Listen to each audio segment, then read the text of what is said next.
ओम।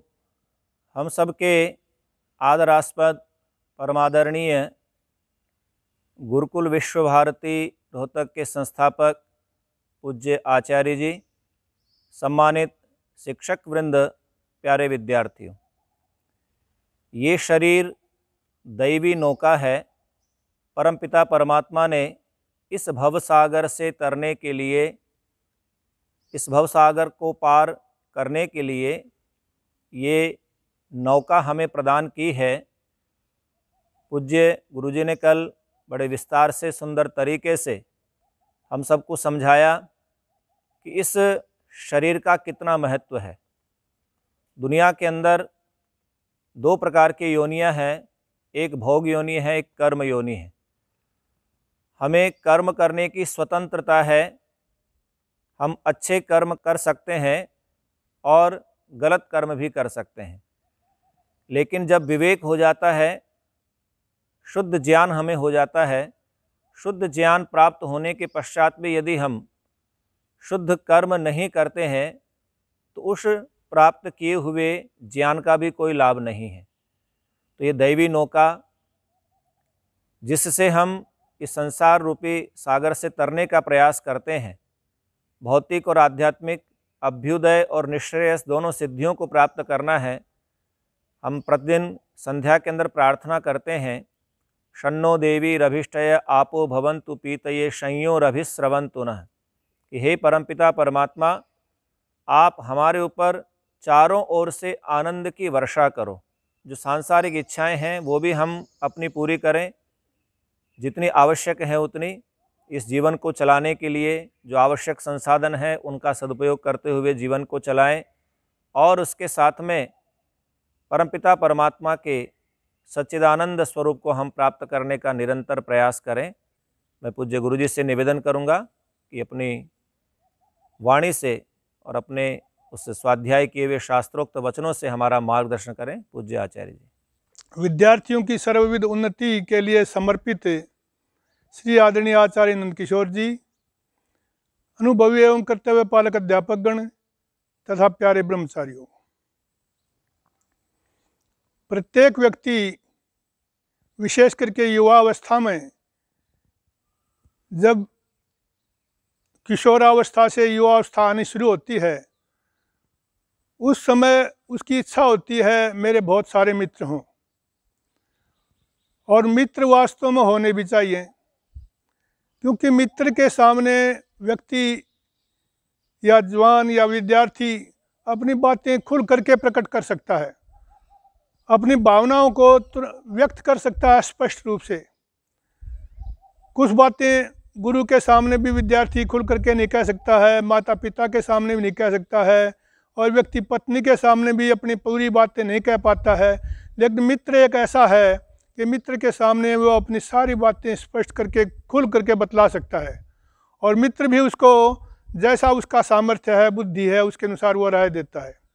इसलिए शास्त्र कहते हैं, मित्रवान साधयत्यर्थान दुस्साध्यानपि वैयतः तस्मान् मित्राणि कुर्वीत समानान्येव चात्मनः, कि मित्रवान व्यक्ति कठिन से कठिन कार्यों को भी, आने वाली विपत्तियों को, संकटों को मित्र की सहायता से सफल कर लेता है, चाहे वह कितने ही कठिन क्यों ना हो। तस्मान् मित्राणि कुर्वीत है, इसलिए आत्मने समानानि एव, अपने तुल्य मित्र बनाए। स्वयं वो अच्छा है, स्वयं वो जैसा आप बनना चाहता है वैसा ही मित्र चुने। मित्र चुनने में बड़ी सावधानी की आवश्यकता है। मित्र कैसा होना चाहिए, इस बात के लिए विशेष ध्यान देने की ज़रूरत है। व्यक्ति भावना में बह करके, या जवान विशेष करके, खास करके विद्यार्थी भावना में बह करके किसी को भी मित्र बना लेते हैं, और मित्र ही डूबो भी सकता है और तार भी सकता है। इसलिए शास्त्रों में कहा है मित्र कैसा होना चाहिए, पापं निवारयति योजयते हिताय गुह्यं निगूहति गुणान् प्रकटीकरोति आपद्गतं च न जहाति ददाति काले सन्मित्र लक्षणमिदं प्रवदन्ति सन्तः। मित्र अपने मित्र को पाप से, बुराइयों से बचाता है, मित्र कहता है कि ऐसा कर लें वैसा कर लें, लेकिन अच्छा मित्र जो है वो पाप से बुराइयों से मित्र को रोकता है, समझाता है कि ये तेरे लिए ठीक नहीं है, ऐसा नहीं करना चाहिए, सज्जनों में तो निंदित हो जाएगा, तेरे जीवन में ये कमी अच्छी नहीं लगती मुझे, मैं तेरा मित्र हूँ, मेरी बात मान। पाप से निवारयति, पाप से हटाता है। यो जयते हिताय, और हितकारी कार्यों में जो उसके जीवन की भलाई के हैं, उसके लिए लाभदायक हैं, ऐसे कार्यों में, ऐसी बातों में उसको नियुक्त करता है, प्रेरित करता है, समझा बुझा करके उसको लगाता है। गुह्यम निगूहति, जो उसकी कोई एक आधी ऐसी बात है जो कि औरों को नहीं पता लगनी चाहिए, उसको वो सुरक्षित भी रखता है कि मेरे मित्र की निंदा होगी इस बात से, उसने कोई त्रुटि कर दी छोटी मोटी हो गई उससे, उसको गुप्त रखता है।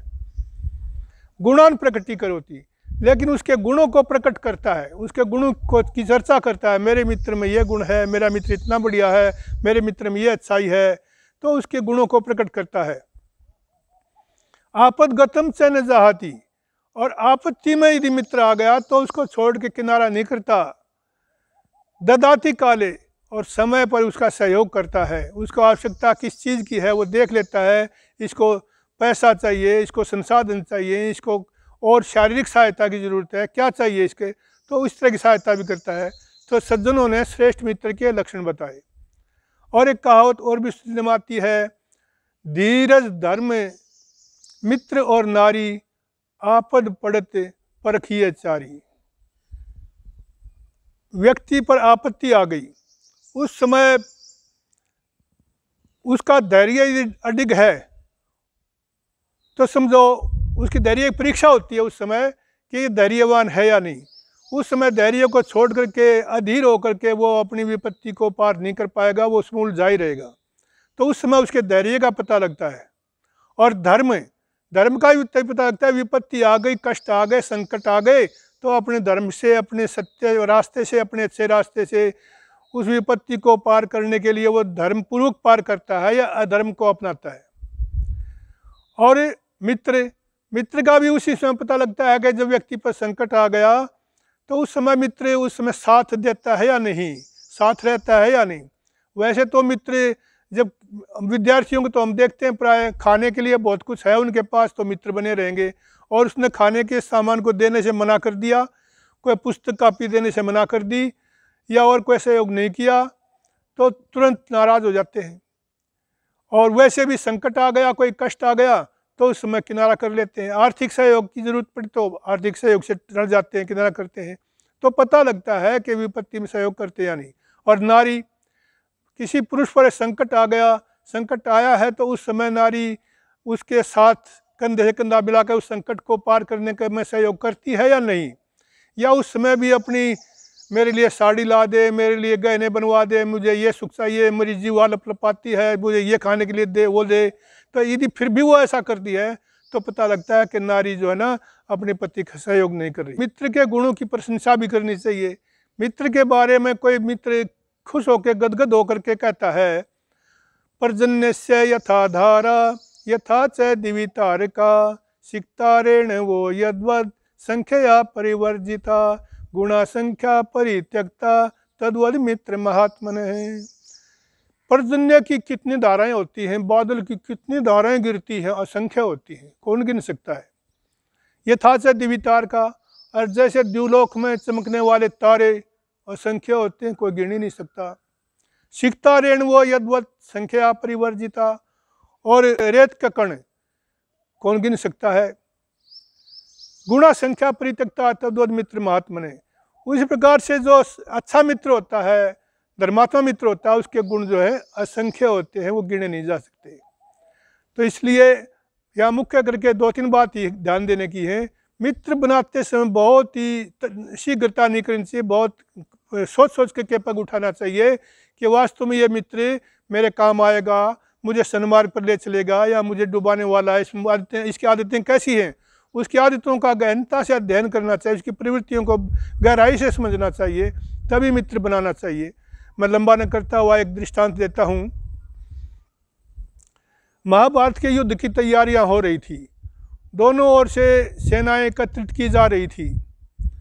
श्री कृष्ण जी ने विचार किया कि एक बार दुर्योधन को समझा के देख लेते हैं, भाई भाइयों की इस लड़ाई में सारे देश की बर्बादी है, और ये इन भाई भाइयों के राज की गद्दी के कारण से पता नहीं कितने राजा मारे जाएंगे, असंख्य सैनिक मारे जाएंगे, इतनी बड़ी सेनाएं इकट्ठी हो रही हैं, ये सब नष्ट हो जाएंगे।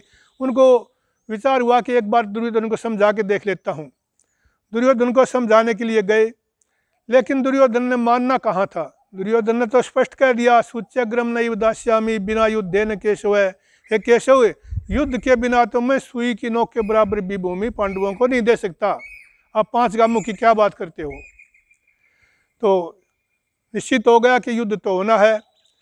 श्री कृष्ण को विदा करने के लिए मुख्य योद्धा द्रोणाचार्य, भीष्म जी, विदुर जी, दुर्योधन, कर्ण आदि मुख्य उनको छोड़ने के लिए नगर से बाहर तक आए। तो सबको श्री कृष्ण जी ने विदा किया, निवृत्त कर दिया कि जाइए, चलिए, मैं चलता हूँ। और लेकिन उन्होंने कर्ण को अपने साथ रथ पर बैठा लिया, अपने रथ पर। कर्ण का रथ पीछे पीछे खाली चला रहा था। तो चलते चलते श्री कृष्ण ने कहा कि कर्ण, आज मैं आपको एक गुप्त बात बताता हूँ कि आप माता कुंती के पुत्र हैं और आप पांडव हैं, और इतना ही नहीं, आप युधिष्ठिर के ज्येष्ठ भाई हैं, सबसे बड़े आप हैं। आप विचारवान हैं, धर्मात्मा हैं। मैं आपको एक सुझाव देना चाहता हूँ कि देश का कल्याण है, आपका भी भला है, कि आप दुर्योधन का साथ मत दो। दुर्योधन को छोड़ के अपने भाइयों के साथ आ जाओ। जब 6 पांडव तुम एक साथ खड़े दिखाई दोगे तो किसकी शक्ति है तुम्हारी आँख और आँख उठा के देख ले। इसलिए विचार करो मेरी बात पर। उसने सुनता जा रहा था। या कर्ण ने सोचा कि क्या उत्तर दूं, लेकिन वो अपनी बात पर अडिग था। उसने कहा कि हे केशव, ये तो मैं पहले से ही जानता हूँ कि मैं कुंती का पुत्र हूँ।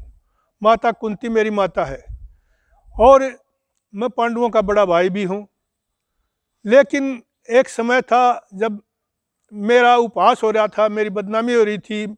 उस समय दुर्योधन ने आगे बढ़ करके मित्रता का हाथ मेरी ओर बढ़ाया और उस समय मुझे एक देश का राजा बना दिया।